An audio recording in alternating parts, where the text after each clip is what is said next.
Everyone, তো এতদিনে আমার এই লুকটার ভিডিও তোমরা দেখেই নিয়েছো। তো চলো আজ শেয়ার করি এটার বিহাইন্ড দ্য সিন। তো প্রথমেই আমার ব্যাকগ্রাউন্ডের জন্য গাছ থেকে কিছু কলা পাতার জোগাড় করছিলাম। যখন দেখলাম একার দ্বারা আর হচ্ছে না, তখন বৌদি ভাই ভরসা। তো ছুরি কাঁচি বটি সব রকম চেষ্টার পর কলা পাতা পাড়া ডান। নিচে এসে প্রথমেই আমি আমার হেয়ারটাকে ক্রিম্প করলাম, দেন কলা পাতা দিয়ে ব্যাকগ্রাউন্ড। আসলে এর থেকে সস্তার কোনো ব্যাকগ্রাউন্ড আইডিয়া আমি পাইনি, তাই আর কি। যাই হোক, তারপর করে নিলাম মেকআপ, যেটা ছিল খুবই লাইট অ্যান্ড এক্স্যাক্ট আমার স্কিন টোনের।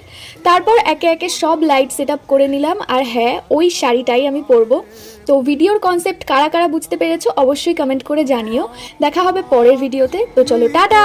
বলো না সংসার কারাগারে মুক্তি মেলে না, কাটে না মায়া বেরি কাটে না, তরণী দাঁড়ায় ঘাটে পারানি।